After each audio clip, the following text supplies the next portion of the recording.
Mbona nilishakuwa na mandevu?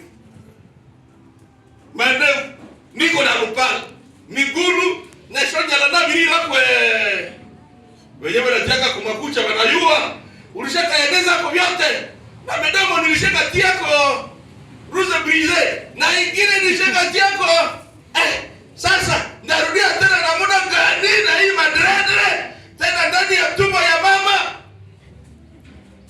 oyulo kwa makeup shanga na yuliaje nani kwa makeup yenu narudia tena na muda gani ndani ya tumbo ya mama yangu.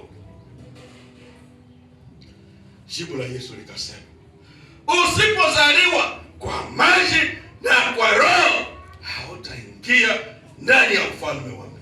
Na ile siku tukaeleza hapa, kuzaliwa kwa maji ni ya kwamba neno la Mungu linapohubiriwa ndilo linasukua mtu, na kuzaliwa kwa roho ni kuingia ndani ya kuamini lile neno, kulifanya kuwa lako, na roho anafanya nini? Anakaa.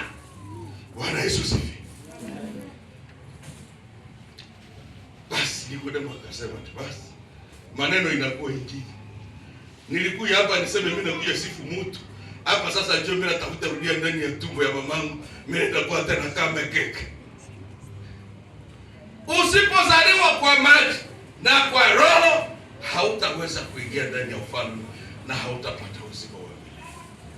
Tukatoka baada ya kueleza hiyo, tukaingia kwa ingine kipindi kwenda kueleza ya kwamba kuzaliwa mara ya pili ni kutoka ndani ya agano la kwanza ambalo tulizaliwa na mbegu iliyoharibika, kuzaliwa na wanadamu, kuzaliwa na Adamu, inayomaanisha dhambi na inayoleta kifo. Unapotoka ndani ya ile agano la kwanza na kuingia ndani ya agano la pili, kukubali Yesu Kristo kuwa Bwana na Mwokozi wa maisha yako, anakaa ndani yako, anaweka uzima wa milele na lufu inakosa nafasi, hiyo unaingia ndani ya kuzaliwa mara ya pili.